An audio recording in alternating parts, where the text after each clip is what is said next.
Kia ora, hello, I'm Philip Duncan. Thank you very much for joining us for our weather update for Thursday, the 25th of August. And this update covers the rest of the month of August, right through until next Wednesday.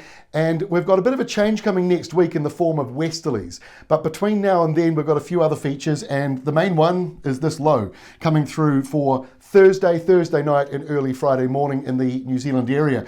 Now, this wind map shows where the highest wind energy is, and that's seen in these bright areas here going around the low, a little bit down here in the Southern Ocean as well. Otherwise not really too windy on the map today, but this is the windiest area where gale force winds are possible around eastern parts of Northland and northeastern parts of Auckland, sort of to the north and to the east, Whangaparoa, and up around that eastern side of Auckland City, out towards Great Barrier Island as well. Might be some parts of Coromandel and eastern Waikato that also get those strong gusty winds today as this moves in. But the good news is the low is falling apart as it rolls on in. The other main feature, the big southerly in Australia going around this big high. And that southerly goes all the way up to Papua New Guinea, as we talked about yesterday. So that's a significant southerly flow. No wonder there was snow across the mountains and ranges over the last couple of days. We've got a bit of wind coming through, as we just mentioned. This is it for this afternoon, Thursday afternoon at about 3 p.m. We're looking at wind gusts in this area here on the scale of about 60 to 70, maybe 80 kilometres per hour. Now that's only in gusts, and it's mostly along that eastern coastline and potentially some parts of the Auckland area. A bit later on that'll slide down into Coromandel and eastern Waikato, but the winds then start to tilt more northerly, and that's usually not quite as problematic and a lot calmer elsewhere for now. Rain-wise, that's probably the next main focus. The biggest totals around Taranaki and up here around eastern Bay of Plenty, where you're looking at around about 40 to 50 millimetres. So it's not extreme, but that's coming through over the next 2 days. Perhaps more importantly, the areas that were just flooded have got a bit more rain. So around Takaka, Golden Bay, you're looking at about 25 to 35 millimetres. That's not enough to really cause flooding, but it is enough to cause some further slips based on the wet weather we've just had. So just be aware of that. And further towards Nelson and Kapiti Coast, those totals are around about 15 to 20 millimetres. So again, just enough to maybe cause another slip or two, but probably not enough to cause any sort of serious flooding, and mostly dry at the bottom end of the country. Now for the next 5 days ahead around Australia, that southerly flow driving in some wet weather to the south, around about 5 to 10 millimetres. Some of you will get a little bit more than that. And further to the north, just south of Cairns, your rainfall total still sitting there around 50 millimetres over the next 5 days. And that's as an easterly starts to kick back in following the southerly. So let's get into the forecast. Here we are for the end of the week, for Friday. The high pressure zone drifting into Victoria and Tasmania and southern parts of New South Wales. And then that's driving in that southerly with a few showers on the coast, but that will start to fade away as we go through the day.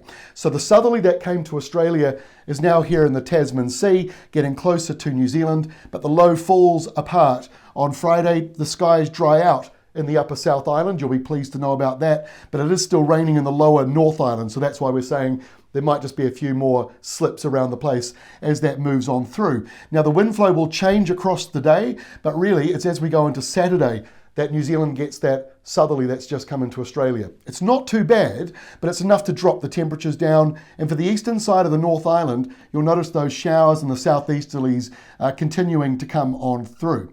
So that's how we kick off the weekend. Now, by the end of the weekend on Sunday, this is lunchtime Sunday, so not quite the end of the weekend, you can still see those showers and southeasterlies carrying on around the eastern side of the North Island, and maybe 1 or 2 showers up here in the north. Otherwise, that high firmly in control, and the frosts are coming back. We'll be seeing some frosts down in the South Island, so check out the frost forecaster we've got at ruralweather.co.nz and the frost maps at weatherwatch.co.nz. And yes, one day they will be combined, so you don't have to go to 2 websites. Up in the north here, you can see those easterlies coming back through, so across the tropical islands, easterlies, showers, the usual kind of stuff. And the rain will be starting to accumulate a little bit more up there around Cairns. But now you've got milder northerlies coming down elsewhere. So next week kicks off with Monday with mild northerlies and more downpours coming through, not only along the ranges, but also into the interior.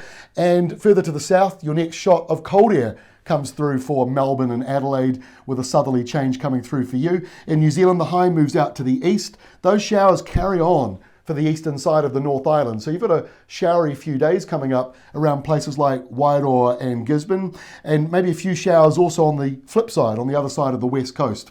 Now by Tuesday, New Zealand doesn't change a great deal, but the airflow starts to warm up a little bit more as we get a little bit more of a northerly flow coming through, but it will still be fairly cool, especially around the eastern side of the North Island.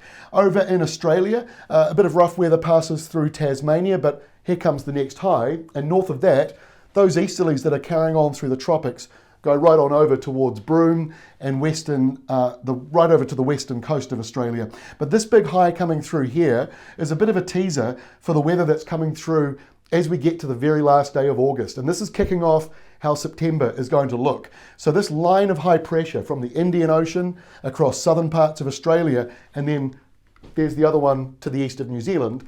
That's a line of high pressure that encourages a lot of windy westerlies, and that's a spring-like weather pattern. So we're going to be seeing those windy westerlies kicking off on Wednesday in New Zealand, strong nor'westers coming through. It'll be mild with west coast rain, and in Australia, mostly dry, just a couple of isolated showers here and there in that high pressure zone coming through from the west. So a bit of a shift in our weather pattern for next week. Between now and then, still some changeable conditions coming through. That's all from me. We'll see you again on Friday with our next update.